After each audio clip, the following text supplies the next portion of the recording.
وإياك نستعين اهدنا الصراط المستقيم صراط الذين أنعمت عليهم غير المغضوب عليهم ولا الضالين آمين. بسم الله الرحمن الرحيم. الحمد لله رب العالمين والصلاة والسلام على رسول الله. سبحانك لا علم لنا إلا ما علمتنا إنك أنت العليم الحكيم. اللهم افتح علينا حكمتك وانشر علينا من خزائن رحمتك يا أرحم الراحمين. ربنا زدنا علما وفهما يا كاشف المشكلات اكشف الحجب عن وجوه هذه المعاني حتى نطلع على خفيات هذه المسائل واحفظنا من الخطأ والضلال فأنت موفق كل أمر وأنت علام الغيوب برحمتك يا أرحم الراحمين. وهب لنا يا وهاب علما وحكمة وبرزق يا رزاق كلنا مسهلا بالخير يا فتى فافتح لنا وبالهدى بالعلم كلنا يا عليم فضلا.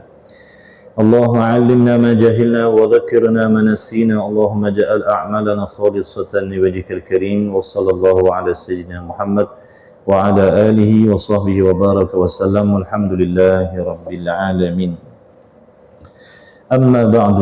السلام عليكم ورحمة الله وبركاته. Sidang hadirin hadirat rahimakumullah, para tetamu Allah yang dikasihi, dirahmati oleh Allah, yang diberi taufik oleh Allah. Bersyukur kita ke hadirat Allah kerana menemukan kita pada malam ini sekali lagi untuk meneruskan kuliah maghrib kita. Diharapkan para hadirin hadirat sekalian yang hadir sihat walafiat insya-Allah. Kehadiran kita, kedatangan kita berbekalkan insya-Allah hati yang bersih dari sebarang sifat yang dibenci oleh Allah serta niat yang baik. Mudah-mudahan Allah merezekikan kepada kita ilmu yang bermanfaat dunia dan akhirat insya-Allah, amin ya rabbal alamin. Sambungan kitab Faridatul Faraid, sambungan kitab Faridatul Faraid insya-Allah. Beriman dengan qadarnya. Situ Ustaz, betul tak? Yang ada kitab.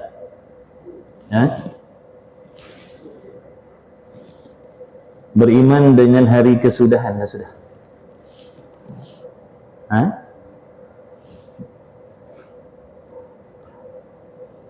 Beriman dengan kitab. Baik, bismillahirrahmanirrahim. Qala al-muallifu rahimahullahu ta'ala wa nafa'ana wa iyyakum bi ulumihi wa bi ulumi masyayikhina fid darain amin ya rabbal alamin. Kita ambil dan segala rukun iman itu, ambil situ. Kata musannif, dan segala rukun iman itu 6 perkara. Setiap muslimin mukminin wajiblah mengetahui, memahami serta membenarkan di dalam hati akan perkara yang termaktub di dalam rukun-rukun iman. Jadi rukun iman ini bukan sekadar untuk diketahui, bukan sekadar untuk dihafalkan.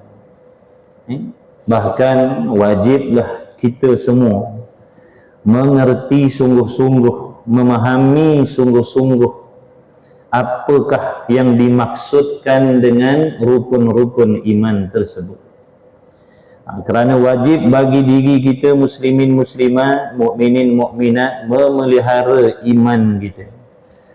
Memelihara iman kita daripada terjatuh, tergelincir. Wajib bagi diri kita memelihara iman daripada perkara-perkara yang merosakkan iman. Seperti mana yang telah sedia maklum, iman ini adalah kepercayaan ataupun pegangan di dalam hati. Ia tak dapat dilihat dengan mata kasar. Apa yang kita sedang laksanakan sekarang, ibadah yang sedang kita buat sekarang ni, contohnya sembahyang, menuntut ilmu, ini dinamakan Islam. Ini namanya Islam. Islam tu maknanya amalan zahir. Ya, adapun iman itu bermaksud pegangan yang betul di dalam hati, kepercayaan yang betul di dalam hati terhadap perkara yang termaktub di dalam rukun-rukun iman. Baik, yang pertama daripada 6 perkara, kita huraikan insya-Allah secara ringkas. Yang pertama daripada 6 rukun iman itu, yaitu beriman artinya percaya. Percaya dengan makna yakin. Beriman dengan makna percaya. Percaya dengan makna yakin. Bila sebut yakin, maka terkeluarlah syak, keluarlah zon, keluarlah waham. Maka 3 perkara ini tidak dikehendaki di dalam kata iman.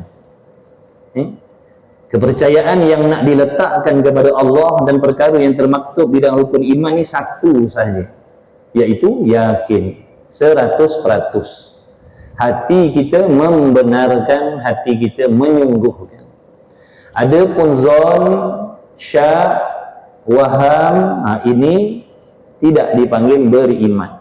Seandainya salah satu daripada 3 perkara ini ataupun jenis kepercayaan yang 3 ini kita letakkan dalam hati kita terhadap Allah, contohnya, maka dinamakan orang yang tidak beriman dengan Allah. Sebab tu perlu kita faham, percayakan Allah dengan makna yakin, bukan syak pada Allah, bukan zon pada Allah, bukan waham pada Allah. Makna yakin sepenuh hati. Bagaimana kita nak meletakkan kepercayaan kita, keyakinan kita kepada Allah, sedangkan Allah Ta'ala ini tidak boleh dilihat dengan mata kepala kita. Kalau macam Tok Imam kita, Tok Siak kita, Tok Bilal kita tanya, ada tak Tok Bilal malam ni? Kita kata ada. Sebab boleh tengok dengan mata, boleh tunjuk. Tu Tok Imam contohnya, tu Tok Bilal, boleh tunjuk. Jadi bagaimana untuk kita meyakini sesungguhnya adanya Allah Ta'ala? Macam mana kita nak membenarkan?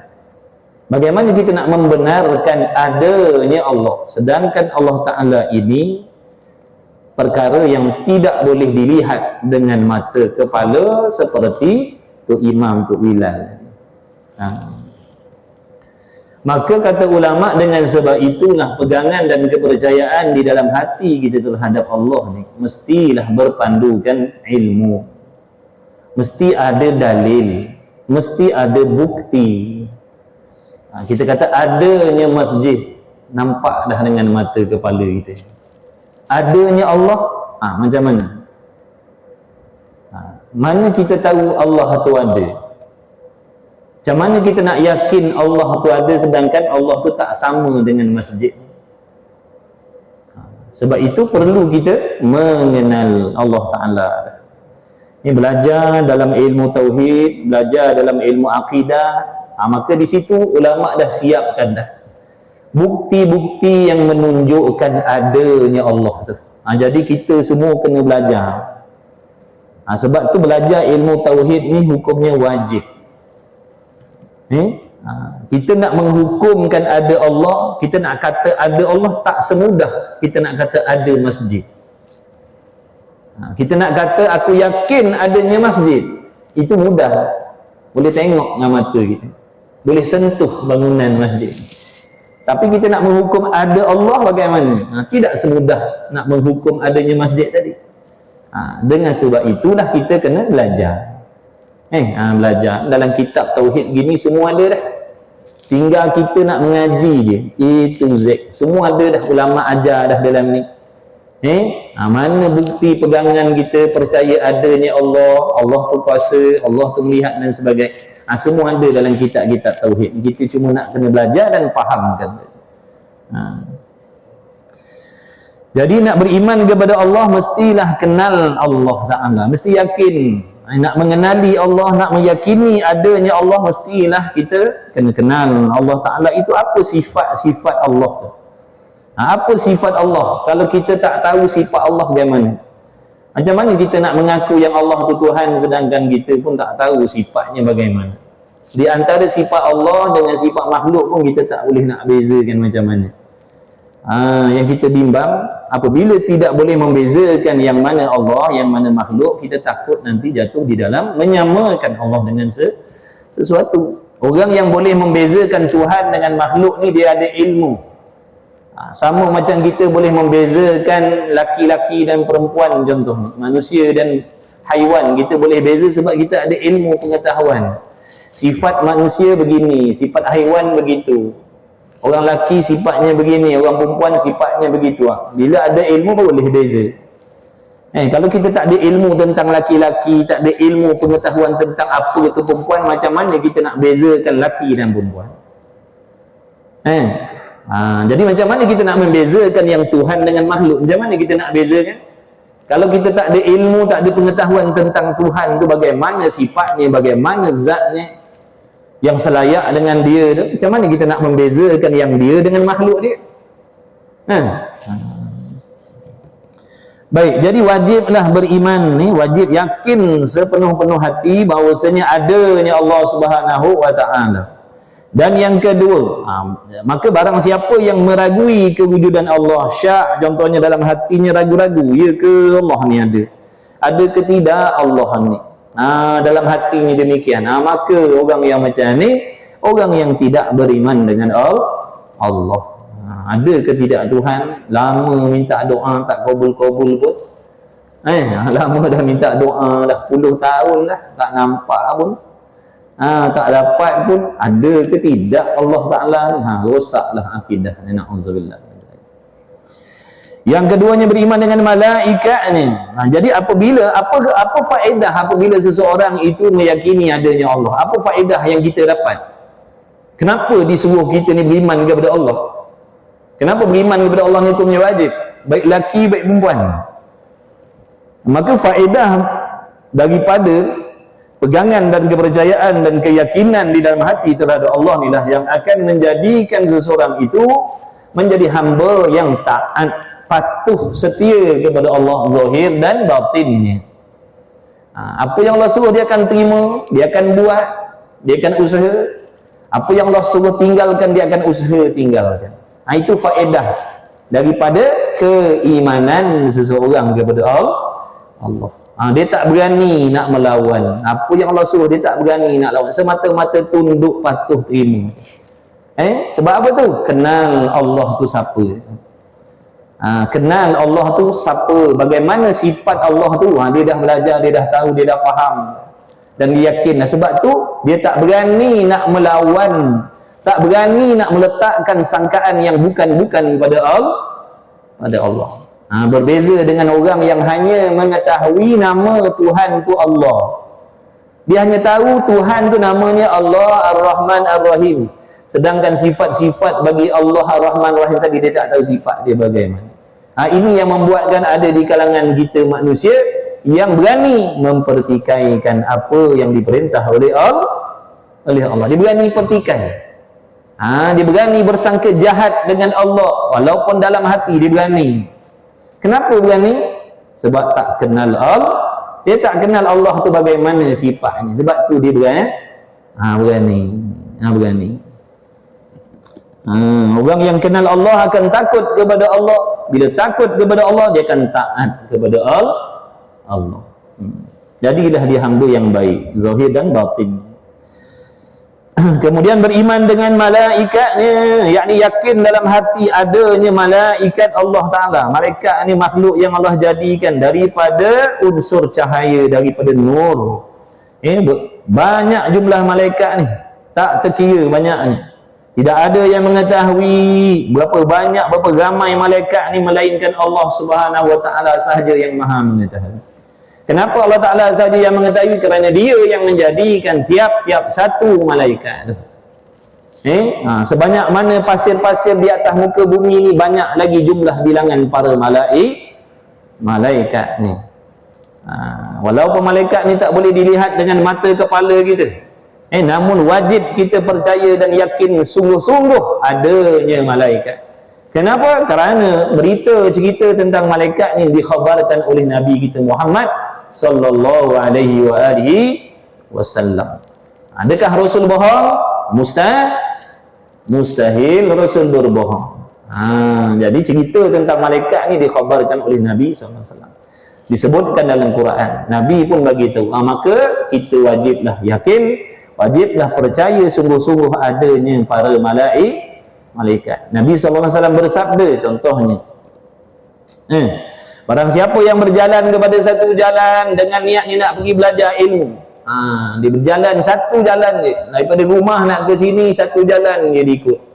Niat dia nak datang masjid tadi, nak dengar kuliah, nak ngaji, nak belajar, dengan hati yang ikhlas dia nak belajar, maka Allah Ta'ala janji akan membukakan jalan-jalan untuk masuk ke syurga Allah. Siapa yang sanggup berjalan satu jalan nak pergi belajar, Allah janji Allah akan bukakan banyak jalan untuk dia masuk ke syurga Allah. Siapa tak nak rugi dah. Kita ikut satu jalan, dia nak datang sini tadi tuan-tuan, nak datang sini tadi ikut satu jalan tapi Allah bukakan banyak jalan untuk masuk ke syurga Allah. Itu jaminan daripada Nabi SAW kepada orang yang ikhlas, mengorbankan masanya, penat lelahnya untuk hadir dalam majlis ilmu kerana Allah. Dan tuan-tuan sekarang ni sedang berada di bawah hamparan sayap-sayap para malaikat. Sungguh tuan-tuan, seandainya Allah Ta'ala membukakan hijab di antara kita ni dengan perkara gaib, nescaya kita akan tengok dalam masjid ni, luar masjid ni sampai ke langit sana penuh dengan para malaikat. Itu yang dikhabarkan oleh Nabi SAW. Dan malaikat yang banyak ni tadi, kata Nabi SAW, memintakan ampun untuk tuan-tuan yang hadir dalam majlis ilmu. Berapa banyak malaikat tadi? Lebih banyak daripada butiran pasir atas muka bumi. Mereka semua ni mintakan ampun, ya Allah, ampunkan Polan bin Polan, Polan bin Polan, Polan bin Polan, Polan bin Polan, Polanah bin Polan yang duduk dalam majlis zikir, yang duduk dalam majlis ilmu, ampunkan mereka ya Allah. Kerana tersangat redha dengan orang yang duduk dalam majlis ilmu. Maka kita kena yakin sungguh-sungguh ada para malaikat, dan sungguh-sungguh para malaikat itu memintakan ampun untuk orang yang duduk dalam majlis ilmu. Nak banding doa kita dengan doa malaikat, mana yang lebih dekat dengan Allah untuk Allah kabulkan tuan-tuan? Di antara doa saya dan doa malaikat, mana yang lebih hampir untuk dikabulkan oleh Allah? Sudah tentulah doa para malaikat, kerana mereka hamba Allah yang tak ada buat dosa maksiat. Nak bandingkan dengan kita yang semayang walaupun mengaji, walaupun mengajar, contohnya amalan kita masih lagi campur-campur dengan benda haram. Betul ke tidak? Time semayang, time mengumpat, betul tak kamu perempuan? Perempuan senyap. Time semayang, time mengumpit, time tarawih, time berdongki.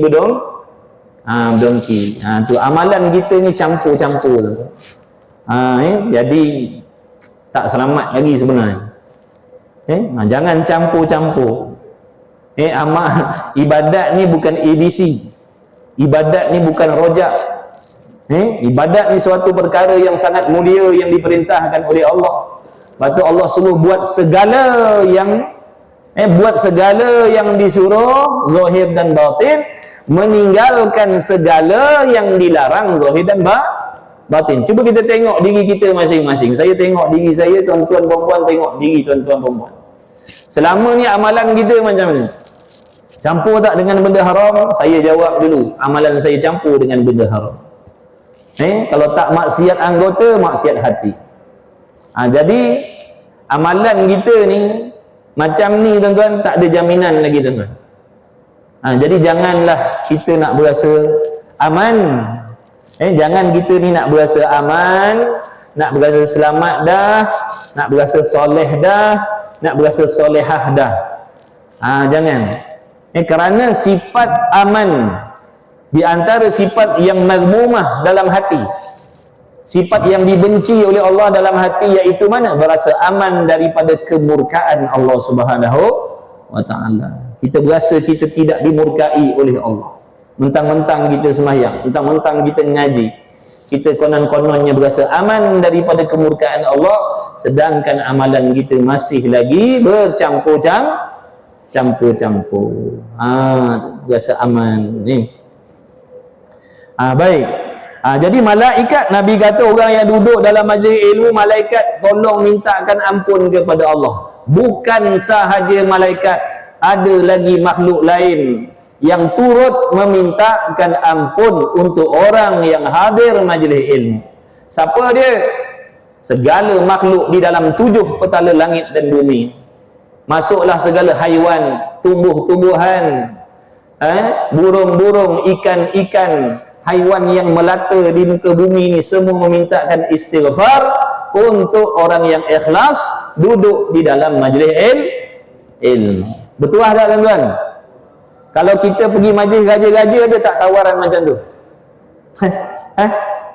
Pergi majlis raja-raja, ajak kita pergi istana dia makan-makan, ada tak jaminan barang siapa pergi jamuan raja-raja diampunkan dosanya oleh Allah, malaikat memintakan ampun, haiwan-haiwan memintakan ampun? Ada dia tak? Tak ada tuan-tuan. Sebab tu tuan-tuan yang Allah pilih ni adalah orang yang sangat istimewa di sisi Allah Subhanahu Wa Taala. Walaupun kita orang kampung, kita tak ada pangkat jawatan besar, tapi Allah kutip kita, Allah pilih kita, letakkan di dalam majlis Allah Subhanahu Wa Taala. Menjadi tetamu Allah. Tak apalah, kita tak jadi tetamu VVIP pun tak apalah. Kita dapat jadi tetamu Allah.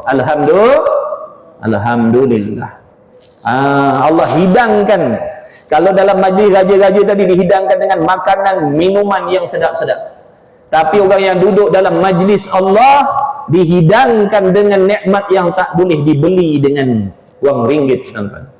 Tuan-tuan sekarang ni dihidangkan dengan maghfirah, keampunan daripada Allah.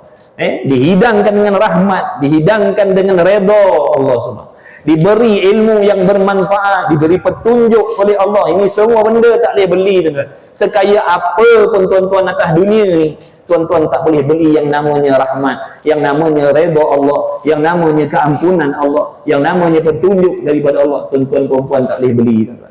Tapi dengan tuan-tuan melangkahkan kaki duduk dalam majlis ilmu, dengan niat yang baik, semua ni Allah kurniakan kepada kita semua.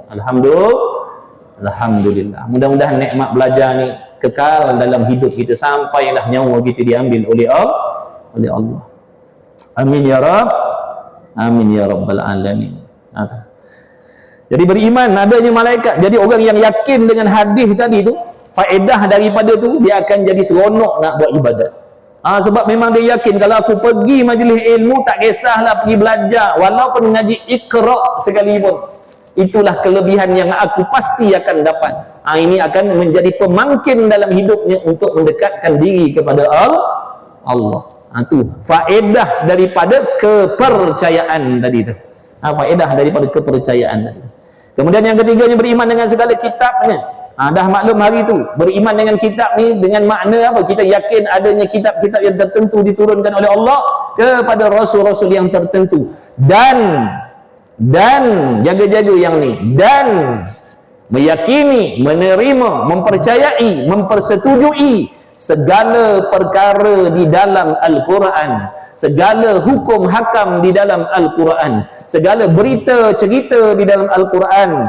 Wajiblah semuanya itu dipercayai, diyakini sungguh-sungguh, dibenarkan dalam hati. Bukan sekadar tahu, bukan sekadar faham Al-Quran itu daripada Allah kepada Nabi kita Muhammad sallallahu alaihi wasallam, tapi dalam masa yang sama mempertikaikan hukum hakam yang tertentu di dalam Al-Quran. Ini tak masuk dalam kata orang beriman dengan Quran.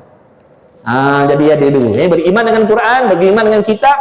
Yang pertama, yakin Al-Quran itu daripada Allah, dan yang kedua, hati wajib setuju dengan segala hukum hakam yang ada di dalam Al-Quran, walaupun hukum hakam itu tidak muafakat dengan keinginan nafsu kita.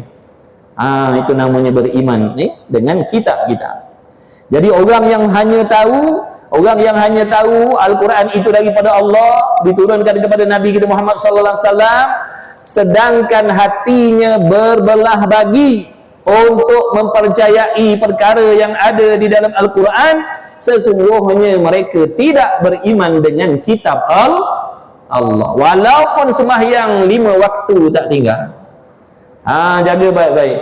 Walaupun solat 5 waktu tak tinggal, dia sebenarnya orang yang tidak beriman dengan Al-Quran. Bila tak beriman dengan Al-Quran, bermaksud tidak beriman dengan Rasulullah sallallahu alaihi wasallam. Bila tak beriman dengan Rasulullah, bermaksud tidak beriman dengan Allah. Yang keempatnya, beriman dengan segala Rasulnya, segala pesuruh Allah.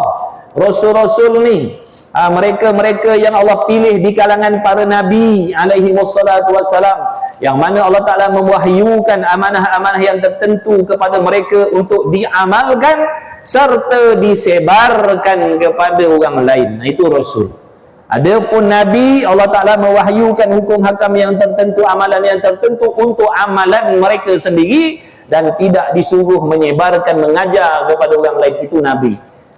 Tapi Rasul tak. Rasul Allah turunkan wahyu untuk mereka amalkan dan mengajar orang lain, sebarkan juga kepada orang lain apa yang diwahyukan oleh Allah. Itu Rasul. Tu percaya adanya Rasul dan beriman, maknanya yakin hati, setuju hati dengan segala perkara yang dibawa datang oleh para Rasul alaihi wassalam, khususnya baginda Nabi kita Muhammad sallallahu alaihi wasallam. Jangan menolak satu huruf pun yang disampaikan oleh Nabi sallallahu alaihi wasallam, jangan. Dan yang kelimanya, beriman dengan hari kesudahan, beriman dengan hari kiamat. Yakin, wajib kita ni semua yakin adanya hari kiamat, hari pembalasan, hari timbangan amal. Tu semua kita yakin. Baik, apabila kita yakin sungguh-sungguh adanya hari kiamat, kerana berita tentang hari kiamat ni ada disebutkan dalam Al-Quran sana, dalam hadis-hadis Nabi pun banyak menceritakan tentang hari kiamat, maka kita beriman adanya sungguh-sungguh hari kiamat ni. Jadi apa persiapan kita? Hari kiamat ni hari yang macam mana? Hari macam nak sambut hari kemerdekaan ke, ataupun hari perayaan ke, hari macam mana hari kiamat ni? Di antara sifat hari ni, hari kiamat ni, besok laki tak kenal bini, bini tak kenal laki, anak-anak tak kenal mak bapak. Hari kiamat ni besok. Yang laki cari salah bini, yang bini cari salah laki, pemimpin cari salah rakyat, rakyat cari salah pemimpin, jiran cari salah masing-masing. Sebab apa tuan-tuan? Takut dihumban dalam neraka Allah. Sedapat mana pun contoh laki bini ni, besok dia akan bertengkar di hadapan Allah. Kita ni sebaik mana pun atas dunia ni dengan laki bini kita, dengan laki kita, besok di hari kiamat ni bertengkar ni. Sebab apa? Masing-masing tak nak dihumban dalam neraka. Maka isteri akan mencari kesalahan suami, suami akan mencari kesalahan isteri. Begitulah yang lain-lain. Hari kiamat besok, idza zulzilatil ardu zilzalaha. Pada waktu Allah Ta'ala menggoncangkan besok langit dan bumi ni hancur lebur, habis gulung habis. Masa tu tak teringat tuan-tuan. Bini tak teringat laki, laki tak teringat ke bini, tak teringat ke anak-anak kita. Kita tengok bencana alam ataupun bala yang Allah Ta'ala turunkan, contohnya peristiwa tsunami tu, bukan main dahsyat lagi. Ratus ribu orang mati. Tapi masih lagi bila berlaku gempa dan banjir besar tu, masih lagi dalam fikiran dan hati terfikir tentang anak bini. Mana bini, mana anak. Risau lagi. Kiamat dak tuan-tuan. Tak terfikir langsung anak bini tu. Kiamat ni tak terfikir langsung anak bini, tak terfikir langsung. Yang terfikir masa tu amal ibadat masing-masing. Itu dahsyatnya hari kiamat. Tapi mujurlah kita ni, Allah pilih jadi umat Nabi Muhammad sallallahu alaihi wasallam. Kerana sebelumnya datang hari kiamat ni, Allah Ta'ala bagi petanda supaya kita umat Nabi Muhammad SAW yang beriman dengan hari kiamat ni mengambil kesempatan secepat mungkin untuk berusaha menuntut ilmu, fahamkan agama sungguh-sungguh dan amalkan sungguh-sungguh dalam diri sebagai persiapan nak menempuh hari kiamat yang sangat dahsyat. Muju. Allah Ta'ala bagi petanda akhir zaman besok begini berlaku, begini berlaku begini begini. Tapi kita tengok dalam media ni kecoh dalam media ni kecoh petanda akhir zaman yang Dajjal sibuk dengan Dajjalnya, yang Imam Mahdinya sibuk dengan Imam Mahdinya, yang perang sibuk dengan perangnya, yang malangnya tak ada perubahan pun pada diri kita, duk kecoh, duk sembang, tapi tak ada perubahan pun pada diri kita nak dekatkan diri kepada Allah. Leka dengan dunia pagi petang siang malam, mengejar memburu kekayaan, nama, pangkat, jawatan, sampai tak ada masa nak mengambil tahu tentang agama sendiri, sampai tak ada masa nak ambil tahu tentang ilmu-ilmu yang diwajibkan, sehingga kita ni beribadat main hentam aja, tuan-tuan. Sembahyang main hentam, puasa main hentamnya, nikah kahwin main hentam aja tanpa ilmu. Sebab apa saya kata macam tu? Kerana kita tak ada masa nak menuntut ilmu. Mana pergi masa, tuan-tuan? Mana pergi masa, tuan-tuan? Dah habis digunakan untuk urusan dunia. Sebab tu dalam Islam ni diajar kita supaya berzuhud.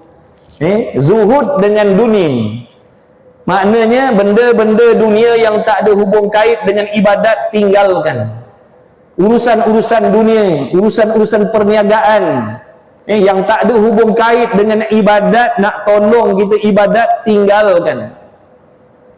Ada pun benda-benda yang menolong ibadat, maka tu ambil, itu namanya akhirat. Tapi bila kita mencari rezeki yang halal tanpa sempadan ni, kita mencari rezeki yang halal tapi tanpa sempadan, akibat dia apa, tuan-tuan? Kita dilekakan dengan memburu harta yang halal, serta kita tak sedar meninggalkan kewajipan yang Allah perintahkan atas diri kita. Cuba kita renung sama-sama, tuan-tuan. Cuba kita renung. Ya, kita bekerja bukan buat benda haram. Kita bukan meniaga benda haram, tak. Kita meniaga benda halal.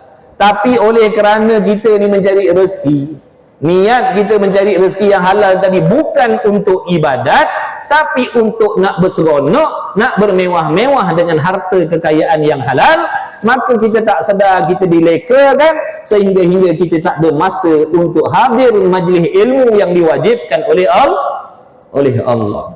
Sembahyang jemaah ramai 5-6 sah. Belajar fardu ain tinggal ni dia, tuan-tuan. Mana-mana masjid sama. Mana-mana masjid, mana-mana surau sama je cerita dia. Sembahyang jemaah rajin, ngaji fardu ain tak rajin. Sedangkan nak solat tadi, nak guna ilmu fardu ain, itulah permainan di antaranya, wayang-wayang daripada nafsu dan syaitan yang nak melekakan kita daripada membuat sesuatu perkara yang sangat penting. Jadi kata Imam Ghazali, di antara cara setan nafsu nak menipu kita ni, di antara cara dia mengajak kita buat amal soleh supaya kita terlupa, terleka, tertinggal dengan amalan yang lebih penting daripada itu lagi. Jadi hati-hatilah. Setan nafsu ni dia bukan mengajak kita berzina, minum arak, berjudi je, tuan-tuan. Dia ajak kita buat ibadat. Ada masa-masa tertentu dia ajak kita buat ibadat, tapi ada perangkap yang dipasang kat situ. Apa perangkap dia, tuan-tuan? Tadi nak melekakan kita daripada membuat benda yang lebih penting. Cuba tuan-tuan fikir, dengan kita rajin solat berjamaah, akidah kita boleh jadi betul ke tidak, tuan-tuan? Dengan kita rajin sembahyang jemaah, tak tinggal sembahyang jemaah, adakah kita boleh faham tentang maksudnya perkara yang bersangkut paut dengan keimanan, akidah? Adakah dengan rajin kita solat berjamaah, adakah bacaan Fatihah kita akan semakin baik? Tidak, tuan-tuan. Adakah dengan rajin sembahyang berjamaah kita akan pandai syarat rukun sembahyang? Tak tahu, tuan-tuan. Adakah dengan sembahyang 5 waktu kita akan reti bab haid, nifas, istihadah? Tak tahu, tuan-tuan. Tapi nampak ramai di kalangan kita yang rajin solat berjamaah, tapi sebenarnya mereka dilekakan dengan solat berjamaah tadi, konon-kononnya dah beribadat kepada Allah, sedangkan mereka telah meninggalkan benda yang sangat penting untuk mengesahkan ibadat dia sendiri. Ini banyak berlaku. Satu lagi cara mana? Ni kemah-kemah nak buat apa tuan-tuan? Kenduri kahwin? Tunang? Berkhatan? Siapa imam? Bukan? Oh, majlis khatan ni? Oh, berapa peserta? Ramai? Yang paling tua umur berapa? Ha? 18? 14? Nak ada yang 40 ke? Ingatkan ada buat majlis maulid ke apa benda ke, Isra' Mi'raj ke. Satu lagi, passion setan nafsu ni, dia lekakan kita dengan pergi ceramah tu. Tuan-tuan kalau tengok ceramah ni ramai orang, betul? Tak kisahlah apa ceramah tu, ramai orang. Tapi majlis ilmu tak datang. Nampak tak permainan dia? Dalam ceramah tadi ada tak dia ajar bab solat A sampai Z? Tak ada, tuan-tuan. Tapi orang yang pergi ceramah ni bukan kata tak bagus. Bagus. Tapi jangan semata-mata dengan pergi ceramah sana sini tadi kita berasa kita dah betul menuntut ilmu. Jangan. Ceramah-ceramah ni untuk nak tambah ilmu, boleh. Nak tahu cabang-cabang cerita-cerita yang sangkut paut dengan ibadat, nak menggalakkan, nak memberikan semangat untuk kita beribadah, tu boleh. Tapi untuk memahami selok-belok syarat rukun sah batal ibadat, tak ada dalam ceramah. Dia ada dalam majlis yang macam ni. Pengajian yang ada iklan tu lepas maghrib tauhid, lepas maghrib tasawuf, hujung minggu Quran, dia ada dalam tu. Dalam ceramah-ceramah macam tu tak ada. Tapi banyak di kalangan masyarakat kita ditipu macam tu. Jadi hati-hatilah tuan-tuan. Ceramah pergi, fardu ain jangan tinggal. Tu cara dia. Ceramah-ceramah pergi, fardu ain jangan tinggal. Sebab fardu ain ni, khususnya tauhid ni, nak diguna pakai setiap hari dalam ibadat. Takut nanti kita menyesal. Ya Allah, dulu aku atas dunia macam-macam tempat ceramah aku pergi. Kenapa kau tak terima amal ibadat aku? Rupa-rupanya mandi wajib tak betul. Rupa mandi wajib tak betul. Dalam ceramah tak ajar mandi wajib. Dia ada dalam majlis ni, ilmu fardu ain, fiqh. Kalau kita fiqh, tu. Ceramah tak ajar cara mandi wajib. Jadi hati-hati tuan-tuan ni, kita pakat-pakat pesan-pesan, sampaikan, kongsikan. Kita tak nak diri kita tertipu dengan perangkap syaitan ni, dan kita tak nak juga saudara mara kita tertipu dengan perangkap syaitan. Tu cara dia menipu kita. Diwaspadalah, hati-hatilah. Baik, jadi orang yang beriman yang yakin adanya hari kesudahan, hari kiamat, hari pembalasan yang mana nanti akan ditimbang amal ibadah kita. Kita yakin di hari kiamat ni besok, di antara benda yang mula-mula pintu masuk nak pergi kiamat ni apa? Kita akan jumpa dengan malaikat maut. Nak azan ni? Sama. Okey, fadhal. Insya-Allah. Kita bagi laluan azan. Ingat ni, malaikat maut berhenti situ. Sama-sama kembali sambung.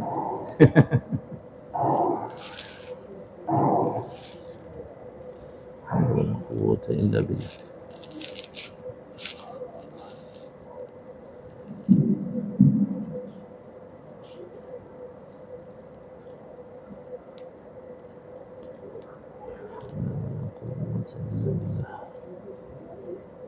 Allahu Akbar,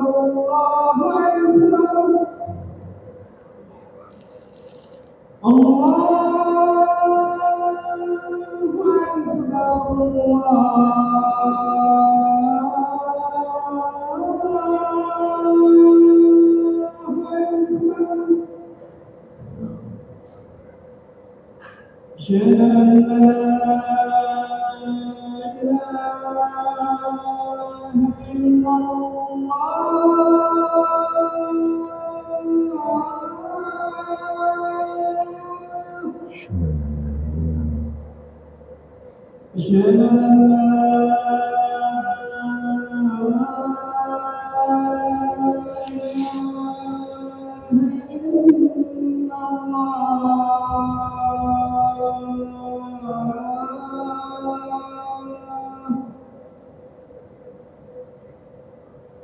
أشهد أن محمدا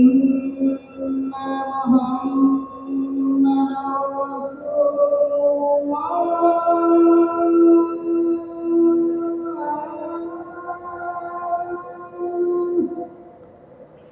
الله أشهد أن محمدا رسول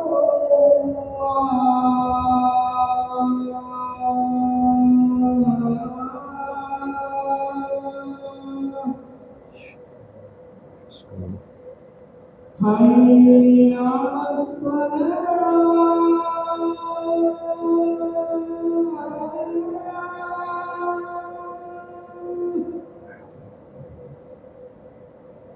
حي على الصلاة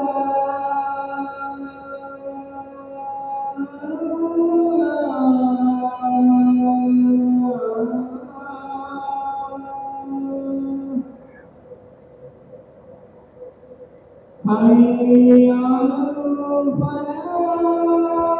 على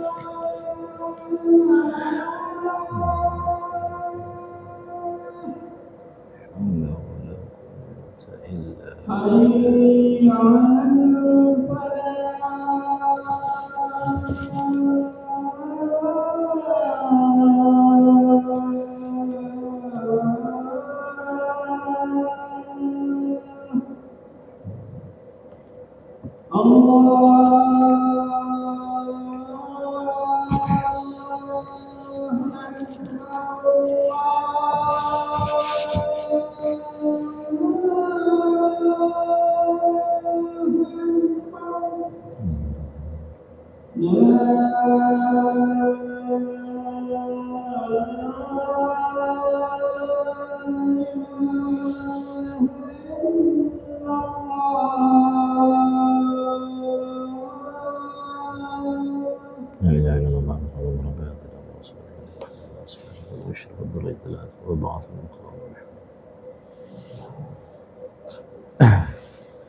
Allahumma salli ala sayyidina Muhammad.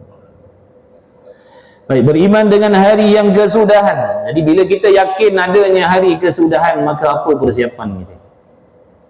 Nak bertemu dengan malaikat maut. Malaikat maut ni besok kita semua akan jumpa berdepan one by one. One by one, jumpa depan mata kita sendiri. Jadi apa persiapan kita?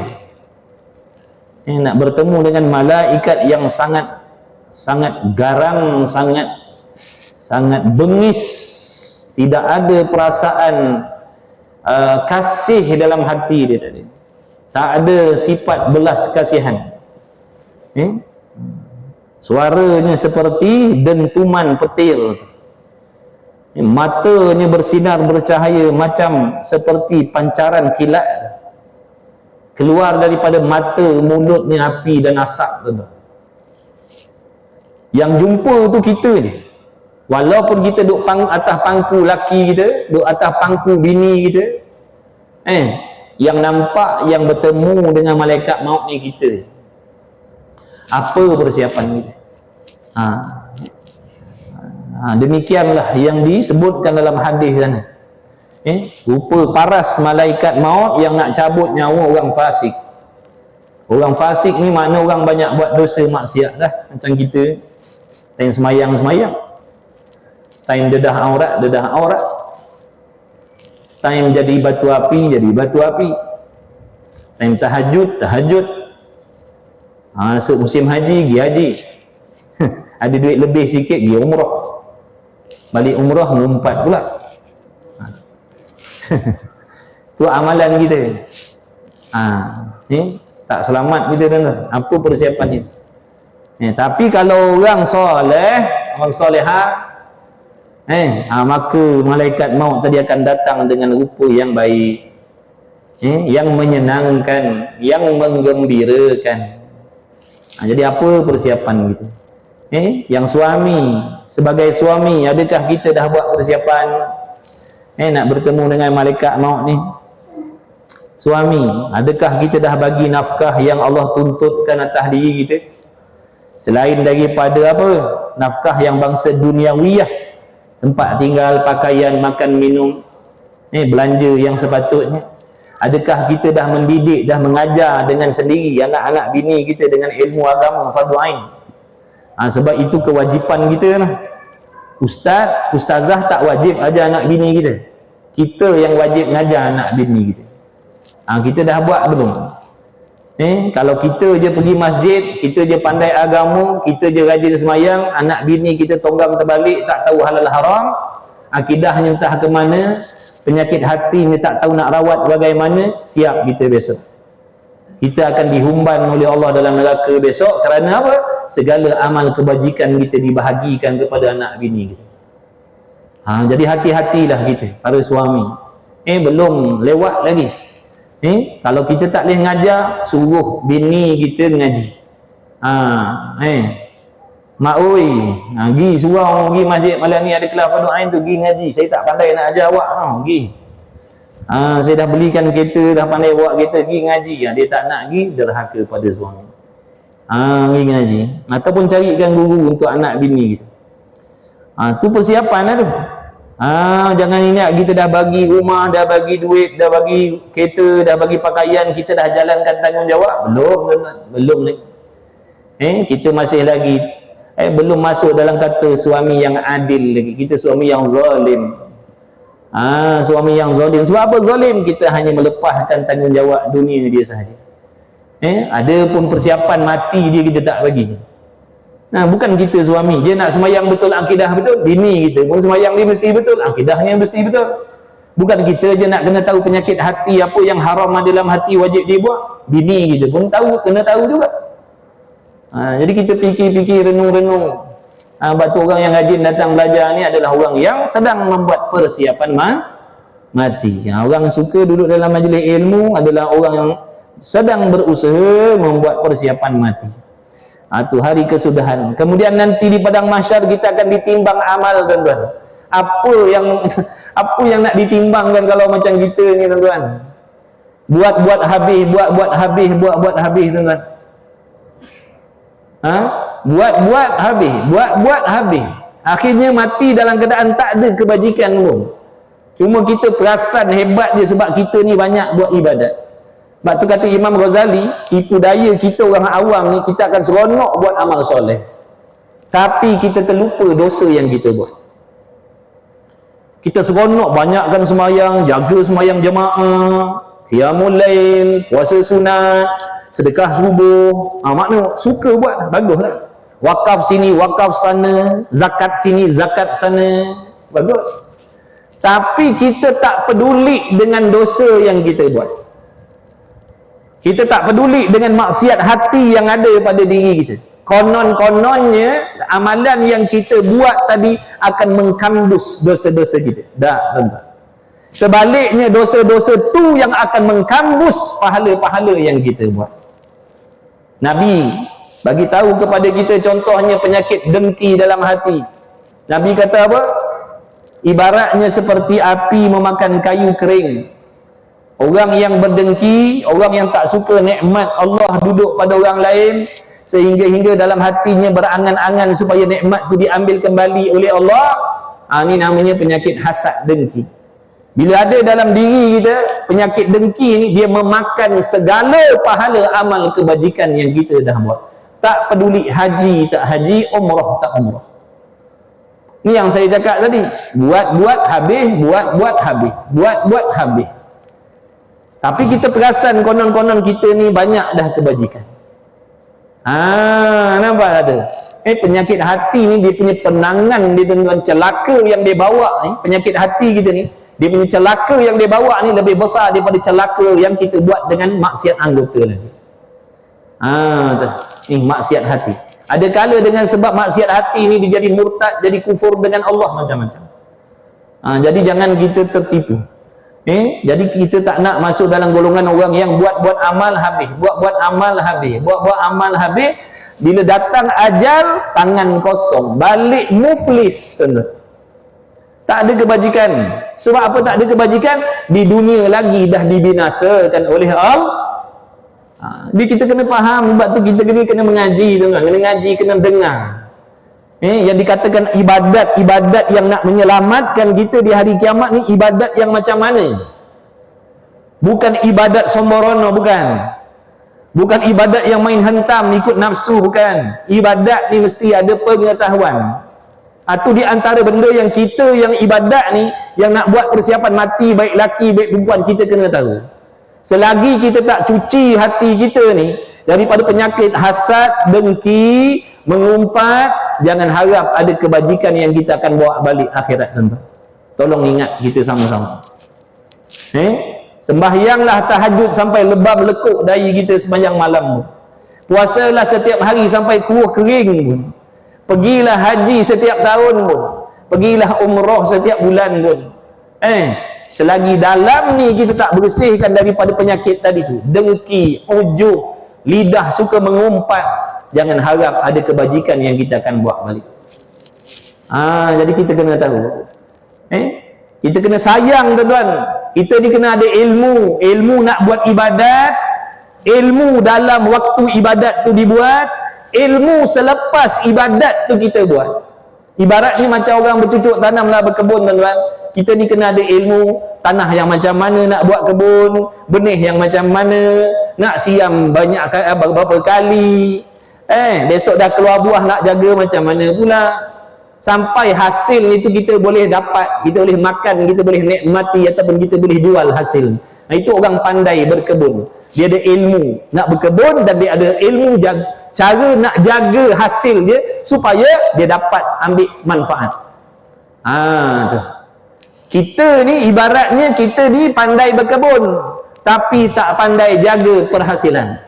Akhirnya rugi kita. Modal dah keluar banyak dah, dengan bajanya, dengan sewa tanah, beli tanah dan macam, tiba-tiba hasil tak dapat sebab kita tak ada ilmu nak berkebun ataupun tak ada ilmu nak jaga perhasilan tadi. Ini ibaratnya kita yang hanya semata-mata buat ibadat tapi tak ada ilmu cara nak jaga pahala ibadat. Itulah nasib kita besok balik akhirat dalam keadaan tangan kosong. Wal'iyadzubillah min dzalik. Jadi apa yang nak ditimbangkan di atas neraca amal besok, mizan di padang mahsyar, yang nak diletakkan atas timbangan kebajikan ni memang tak ada dah. Dosa dah garanti kita bawa, tuan-tuan. Dosa dah garanti kita bawa ni. Ni kebajikan tak ada ni. Sebab apa tak ada? Atas dunia dulu kita tak ada ilmu cara beribadat. Buat habis, besok kalau dah timbang ni sengit sebelah dosa, dah tentulah mana tempatnya. Wal'iyadzubillahi min dzalik. Jadi kita kena pakat-pakat belajar. Gunakan kesempatan masjid kita ni, masya-Allah tabarakallah, penuh dengan jadual-jadual fardu ain. Rugilah sangat-sangat kalau orang keliling kelalang tak nak ambil manfaat. Tak nak ambil manfaat. Semua ada dah, tauhidnya ada, fiqahnya ada, tasawufnya ada, ngaji lah. Time ceramah ni, ceramah fardu ain jangan tinggal. Sebab apa tu? Ni hari kesudahan, hari kiamat yang kita nak pergi ni bukan tempat seronok, tuan-tuan. Kalau tak cukup persiapan, na'udzubillah, kita akan duduk dalam kecelakaan selama-lamanya, tidak berkesudahan. Tu. Jadi kena atur masa kita baik-baik. Itu faedah daripada beriman dengan hari kesudahan. Bukan sebuah tahu je. Tahu tak rukun iman? Tahu. Ada berapa? Ada 6. Yang ke-6-nya apa? Yang ke-5-nya apa? Percaya hari kiamat. Ada tu? Tahu macam tu je. Kenalah ada persiapan, sebab kita yakin kita akan berpindah kepada hari kiamat tu. Amalan kita akan ditimbang, kita akan disoal siasat oleh Allah. Kalau berjaya syurga, kalau tak berjaya neraka. Jadi apa persiapan kita? Bukan rukun iman ni untuk seronok-seronok dihafal sahaja tak. Dan yang ke-6-nya beriman dengan qada qadarnya. Beriman dengan qadar baiknya qadar dan jahatnya qadar. Artinya apa tu? Bahawasanya sekalian perkara yang sama ada elok seperti taat ataupun keji, seperti maksiat, hasil ia perkara elok dan yang keji tadi dengan perbuatan Allah Subhanahu wa taala atas muafakat kehendaknya, yakni iradat Allah pada sedia kali lagi. Dia qada ni. Jadi kita sebut qada. Qada ni apa benda ni?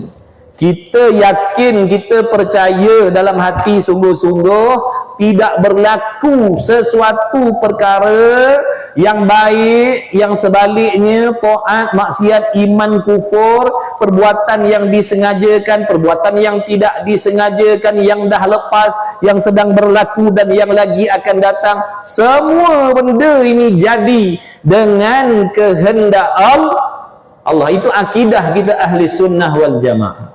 Tidak seperti Mu'tazilah. Mu'tazilah ni dia kata ada benda yang jadi dengan Tuhan tak kehendak. Itu Mu'tazilah. Kita ahli sunnah dah. Buruk baik, taat maksiat, Allah lah yang tentukan. Allah yang tentukan ni. Bila Allah menentukan tu namanya qada namanya. Bila Allah jadikan benda tu namanya qadar. Ini contoh ni, pertemuan kita malam ni telah ditentukan oleh Allah. Bila Allah tentukan pertemuan kita ni, sedia kala lagi dah. Allah tentukan dengan apa? Dengan iradatnya, sifat perkehendak Allah. Dengan sifat perkehendak Allah, dengan sifat iradat Allah, Allah menentukan yang kita semua ni akan hadir di Masjid Pandamaran Jaya pada malam ni. Yang pakcik tu duduk situ, yang tu imam duduk situ, yang pakcik tu duduk kat tiang tu, yang tu duduk nyandar kat dinding. Semua siap semua. Siap semua. Sungguh ke tidak? Tuan-tuan, sungguh ke tidak? Ni suruh ngaji. Bukan ngaji sesuka, nak suruh faham benda yang berlaku apa sahaja, tuan-tuan. Buruk, baik, taat, maksiat, zahir, batin, gaib, zahir, semua ni jadi dengan kehendak Allah. Tak ada satu debu pun yang wujud atas dunia ni tanpa Tuhan kehendak. Ni kipas ni duduk sini, Tuhan kehendak dia duduk sini, tuan-tuan. Bukan mandai-mandai dia duduk sini tanpa Tuhan kehendak. Makna semua ini yang kita nak suruh belajar tauhid ni, nak suruh fahamkan benda ni. Nampak tak tu? Kita pakai baju apa malam ni, siap semua, tuan-tuan. Siap semuanya. Allah yang menentukan perkara itu. Allah yang menentukan. Malam ni ada jamuan tak lepas? Tak ada. Allah tak kehendak. Makna kalau Allah kehendak ada jamuan, akan ada lah jamuan malam ni. Tapi tak ada, redha lah. Tu masuk redha pula tu. Redha qada qadar Allah. Makna bila kita tahu, kita sedar, kita yakin apa sahaja perkara yang berlaku dalam hidup kita ni dan di luar kehidupan kita ni telah diatur oleh Tuhan yang kita sendiri percaya, yakin dia maha bijak, dia maha tahu segala-galanya. Dialah yang terlebih mengetahui apa yang terbaik untuk diri kita berbanding dengan diri kita sendiri. Jadi bila hamba tu tak ditahu sedar benda yang dah jadi, yang sedang jadi dan yang lagi akan berlaku itu telah ditentukan oleh Tuhan, yang dia sendiri percaya tidak ada Tuhan melainkan Allah. Allah itulah yang bersifat dengan maha mengetahui, maha baik, maha kasih sayang, tidak menzalimi hambanya sekali-kali. Dialah yang mengatur segala-galanya ni untuk ada hikmah di sebalik benda-benda itu. Maka bila dia yakin dengan qada qadar itu daripada Tuhan, maka dia akan menjadi apa, tuan-tuan?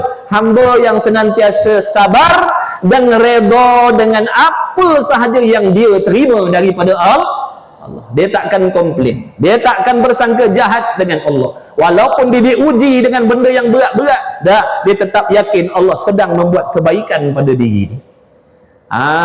Tapi bila kita tak tahu benda ni, ini yang banyak kita berjahat sangka dengan Allah. Kenapa Allah buat aku macam ni? Kenapa Allah zalim atas diri aku? Kenapa orang lain senang aku susah? Kenapa orang lain susah aku senang? Kenapa orang kaya aku miskin? Tak sepatutnya Tuhan tetapkan begini. Wal'iyadzubillah min dzalik. Percaya ke tak percaya? Situ nanti kan percaya ke tidak? Bukankah kita sendiri dah beriman? Maknanya yakin sungguh-sungguh apa saja yang berlaku, yang jadi itu Allah yang tentukan. Allah tu siapa? Kawan-kawan kita ke? Ilmu dia macam kita ke? Sebab tu suruh kenal Tuhan. Bila dia tahu, dia kenal yang menetapkan segala-galanya adalah Allah, yang bersifat dengan maha sempurna, maha suci dari sebarang jenis kelemahan kekurangan. Contoh Allah bagi kita sakit. Sakit ni memang nafsu kita tak nak. Nafsu memang tak suka benda tak sedap. Nafsu memang tak nak benda tak seronok. Hari-hari doa minta sihat, hari-hari doa minta sihat. Tiba-tiba Allah bagi sakit pada kita. Siapa yang bagi sakit tadi? Siapa yang tentukan kita jatuh sakit hari itu? Allah. Kenapa? Untuk menjadikan kita ni hamba yang redha. Redha ni makna setuju dengan apa yang Allah tetapkan ke atas diri kita. Walaupun benda tu tak sedap, walaupun benda tu tak seronok, dia nafsu kita nak redha tu macam mana? Ada rahsia dia, tuan-tuan. Kalau tak tahu rahsia tu, itu yang kita tak boleh terima tu. Tuan-tuan biasa tak pergi hospital? Biasa. Doktor dia bagi ubat pahit ke ubat manis, tuan-tuan? Pahit. Kadang-kadang dia cucuk punggung kita nak. Dia cucuk punggung kita. Sedap tak sedap? Tak sedap. Tapi tahu tak sebab apa doktor buat macam tu? Dia nak naya kita ke dia nak suruh kita sihat? Nak suruh kita sihat. Jadi bila kita tahu hikmah di sebalik ubat pahit yang doktor bagi, di sebalik dia cucuk punggung kita dengan jarum besar lengan tu, sebab dia nak bagi sihat, sebab dia nak bagi sembuh, sebab dia nak suruh kita ni hidup dengan seronok tadi tu. Maka bila kita tahu hikmah di sebalik ubat pahit dan kena cocok punggung tadi, kita jadi redha dengan apa yang doktor buat atas diri kita. Faham ke tidak? Silap-silap lepas cocok makan ubat pahit, terima kasih doktor. Ucap terima kasih, bukan maki dah. Tak maki terima kasih doktor. Sebab apa dia terima kasih tadi? Sebab dia tahu, dia yakin doktor bukan nak naya dia. Doktor bagi dia ubat pahit, cucuk punggung tadi nak suruh sembuh. Kita pun macam tu dah. Allah bagi bala, ujian, masalah. Suami begini, bini begitu, bini begitu, laki begini, mak bapak begini, anak-anak begitu, macam-macam lah dugaan dalam kehidupan kita, yang mana kita tak pernah minta benda tu tapi jadi dalam diri kita. Benda tu pula benda yang kita tak mau. Tapi kenapa berlaku? Apa hikmah di sebalik tu? Di antara hikmahnya apa, tuan-tuan? Allah nak suruh kita ni beribadat dengan apa? Sabar. Kita jangan ingat ibadat ni sembahyang jemaah aja, tuan-tuan. Jangan kita ingat ibadat ni sembahyang jemaah, haji, umrah, sedekah, zakat. Jangan. Ibadat ni macam-macam. Allah jadikan dunia ni tempat ibadat. Maka Allah menjadikan asbab, pelbagai sebab untuk kita ni manusia mengambil segala jenis ibadat ni, buat sebanyak-banyaknya supaya nanti boleh bawa kebajikan sebanyak-banyaknya di hari kiamat. Kalau ibadat satu je, semayang je, jemu tak, tuan-tuan? Jemu kita, tuan-tuan. Ada kala semayang, ada kala kuliah, ada kala ziarah, ada kala sedekah, ada kala zakat, ada kala ibadat yang namanya sabar. Sabar. Datang ujian macam tu, kita tahan nafsu kita daripada timbul kemarahan kepada tempat yang tak sepatutnya. Kita bersangka baik dengan Allah, pahala lagi. Dan bersabar tadi jadi asbab Allah ampunkan dosa-dosa kita, tuan-tuan. Kita sabar dengan balak tadi tu, berapa darjat Allah naikkan? Dia sabar ni ada 3 jenis. Sabar untuk buat taat, 1. Sabar untuk buat taat ni Allah naikkan darjat hambanya 300 darjat. Setiap kali dia sabar nak buat taat, sabar nak buat apa yang Allah suruh, nak semayang, nak puasa, nak keluar rumah tutup aurat, nak taat suami, suami pula nak cari nafkah, ni sabar nak membuat benda-benda yang Allah suruh ni, 300 darjat diberi oleh Allah. Pangkat, tuan-tuan, benda ni ada sungguh. Seperti mana kita tengok atas dunia ni, apabila orang tu buat baik, dia anugerahkan pangkat-pangkat yang tertentu. Betul? Tapi pangkat tu bawa dalam kubur tak? Tak bawa, tuan-tuan. Tapi pangkat yang Allah bagi ni, kalau pandai jaga tadi, akan kekal sampai kiamat besok. Ni tuan-tuan datang ni, duduk mengaji malam ni, naik 300 pangkat. Kemudian kadang-kadang kita ni duduk dalam taat, timbul dalam hati bisikan waswas syaitan, contoh mengajak kita membuat maksiat. Lalu kita sabar, tahan, tak nak buat. Allah naikkan 600 darjat. 600 darjat. Setiap kali ada ajakan maksiat, dia sabar, dia tahan dan dia tak buat benda tu, naik 600 darjat. Kemudian dalam menahan tu tadi, diri nak buat dosa maksiat tadi, dia sabar, tiba-tiba datang pula pada dia benda yang dia tak mahu, yang menyusahkan hati dia. Kata ulama, tiap-tiap benda yang menyusahkan hati ini namanya bala, ujian daripada Allah. Lalu dia sabar, dia tahan nafsunya, dia tahan hatinya daripada bersangka yang bukan-bukan dengan Allah. Dia sangka baik dengan Allah. Pasti ada hikmah. Di antara hikmahnya, ulama dah bagi tahu, kalau kita sabar dengan apa sahaja jenis ujian daripada Allah, dosa-dosa kita diampunkan oleh Allah, darjat kita ditinggikan oleh Allah. Berapa darjatnya tuan-tuan? Sabar dengan bala ni 900 darjat dinaikkan oleh Allah. Cuba tuan-tuan bayangkan, dalam hidup kita ni, kalau kita dapat bersabar dengan segala bala yang Allah bagi, berapa tinggi darjat kita di sisi Allah besok di hari kiamat. Sini tak nampak tuan-tuan. Sini tak nampak tuan-tuan. Sebab tu akhirat ni besok. Nak tengok balasan baik pun besok selepas mati, nak tengok balasan celaka ni pun selepas mati. Sini tak nampak. Sebab sini tempat Allah nak menguji sejauh mana pegangan, keyakinan, kepercayaan kita dengan benda-benda gaib yang dikhabarkan oleh Nabi SAW. Tu sabar, naik darjat. Bila balik akhirat besok, berkekalan darjat dan pangkat yang dia dah kumpulkan sebanyak-banyaknya atas dunia ni, sehingga nanti di hari kiamat, dia ni di sisi Allah memiliki keistimewaan. Maka senang tak agak-agak urusannya di hari kiamat besok.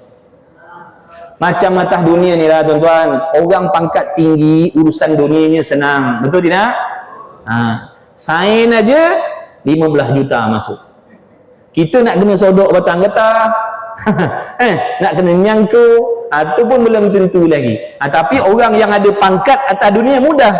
Urusan dunia ni lah. Pada adat ada juga yang susah. Ini kita cerita golek lah. Bila dia ada pangkat darjat yang tinggi atas dunia, orang sampai kampung 5-6 jam, dia balik sekejap je dengan helikopter. Dia lalu orang ada tukang kuakkan kita ke tepi. Nampak tak ada? Sebab dia ada pangkat. Kita orang biasa kedai kopi boleh macam tu. Minta maaf lah tuan-tuan, horn pun orang tak nak ke tepi. Maknanya begitulah gambarannya tuan-tuan. Ibadat ni. Macam mana orang yang pandai, yang bijak, yang atas dunia ni ada pangkat darjat, mudah urusannya atas dunia. Sebaliknya begitulah orang yang ada pangkat darjat yang hebat, yang tinggi di sisi Allah, yang dikumpul ni waktu atas dunia ni tadi, sabar semayang lain, sabar tahan diri daripada buat maksiat lain, sabar atas balak lain. Dia sabar makna semakin tinggi darjatnya, sehingga dia tu menjadi kekasih Allah. Maka di hari kiamat besok sangat-sangatlah mudah urusan dia. Orang lain duduk bergelumang, bertindan-tindan, bertindih-tindih di padang mahsyar tu besok dengan tak tahu berapa bilion manusia di situ. Dia duduk di tempat yang aman damai, duduk di bawah teduhan bayangan arsyillah. Sebab apa? Ada pangkat istimewa di sisi Allah. Nak kita nak? Orang perempuan tak nak? Orang perempuan nak tak? Belum tahu? Mestilah nak tak? Jadi isteri kena sabar dengan suami. Suami pun kena sabar dengan tu Allah naikkan darjat. Sabar ni tuan-tuan, jadi asbab orang ni jadi kekasih Allah, waliullah. Ada orang jadi waliullah bukan dengan sebab semayang sunat ni. Jadi waliullah dengan sebab sabar yang tinggi di sisi Allah. Sabar ni sampai bila tuan tahap dia? Sampai mati ke ada tahap? Dan kita biasa cakap, kau jangan sampai aku hilang sabar. Kan kita biasa cakap macam mana? Sabar ni ada batasan, kita cakap betul? Betul ke salah tu yang kita cakap? Sabar ni ada batasan. Betul ke? Tu fahaman sesat tuan-tuan ni. Sabar ni sampai sampai mati, bukan ada tahap. Sampai mati kena sabar. Ni tadi cerita beriman dengan qada dan qadar tadi. Bukan saja-saja tu terang tu. Maksudnya saya tak nak kita ni bila sebut rukun iman, tahu dah percaya dengan qada qadar. Dah apa faedahnya? Kenapa kita ni disuruh yakin dengan qada qadar? Kenapa kita ni disuruh yakin bahawasanya apa sahaja yang berlaku buruk baik semuanya itu Allah yang telah aturkan? Kenapa nak kena yakin benda tu? Supaya menjadikan kita hamba yang senantiasa bersangka baik dengan Allah dan redha dengan Allah.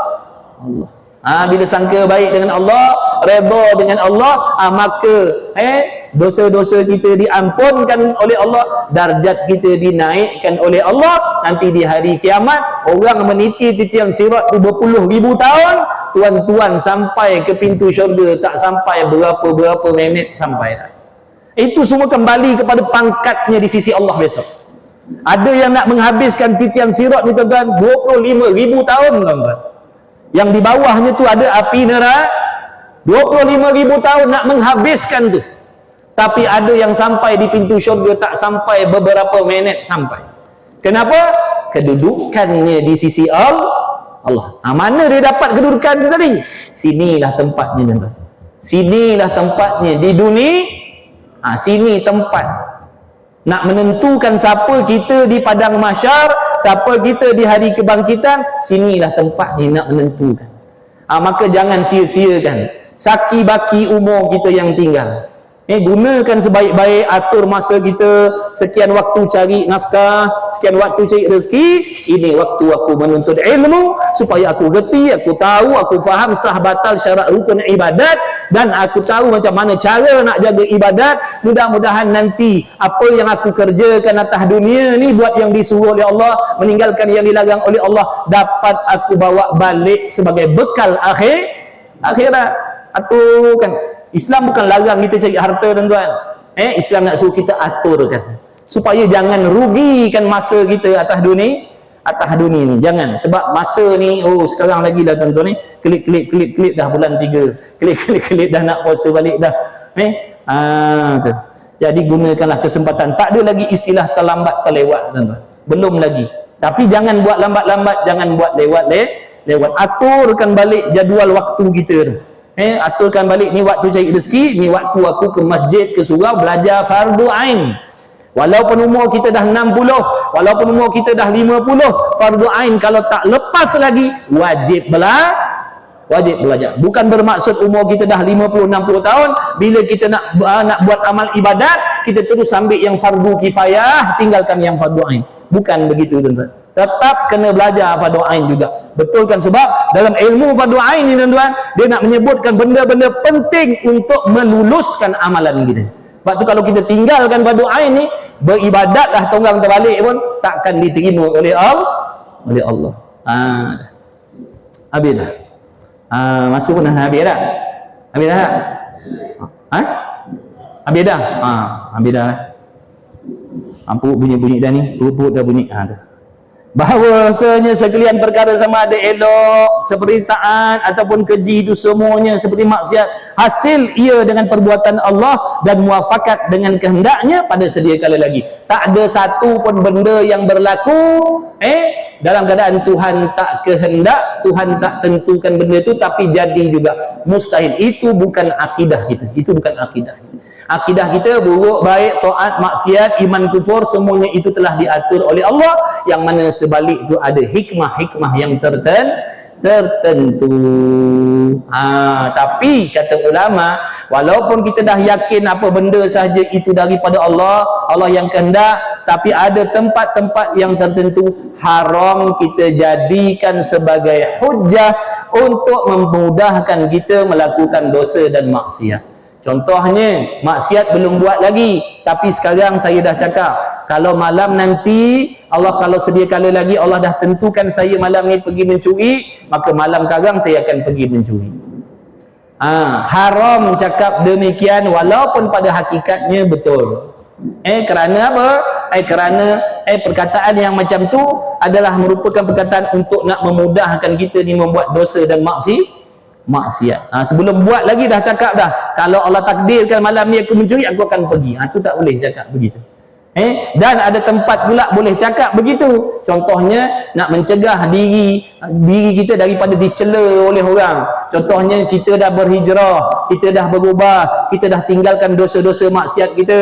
Tiba-tiba orang masih cela-cela kita dan sebagainya. Maka kita boleh gunakan, kita boleh kata sesungguhnya apa yang dah berlaku itu semuanya Allah yang tentukan. Aku tak kuasa nak tahan takdir Allah. Sekarang aku dah tak buat dah benda-benda tu lagi. Apa yang aku buat dulu-dulu tu semuanya dengan kehendak Allah. Itu boleh. Dan yang pertama tadi tak boleh, hukumnya haram. Habis. Bermula ihsan itu berbuat baik, insya-Allah. Jadilah. Jadilah. Baca 2 baris. Minta maaf lah Tok Imam. Nanti kita sambung lagi lah. Kok ada rezeki kita. Bermula ihsan tu. Tanda situ lah bermula ihsan tu. Bismillahirrahmanirrahim. Alhamdulillahirabbil alamin wassalatu wassalamu ala Rasulillah wa ala alihi. Allahumma rabbana anfa'na bima 'allamtana rabbana 'allimna alladhi ma yanfa'una rabbana faqih ahlana wa qarabati lana fi dinina ma'al qadri unsa wa dhakara sallallahu ala sayyidina Muhammad wa ala alihi wa sahbihi wa baraka wa sallam. Walhamdulillahirabbil alamin. Taqabbalallahu minni wa minkum inna wa minkum taqabbal ya karim. Allah.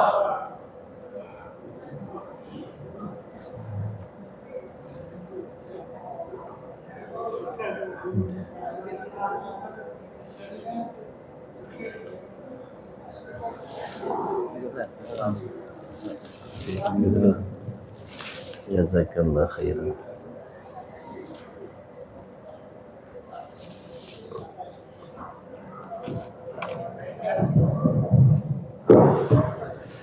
Macam mana? Mana tu? Sangkut pula. Boleh.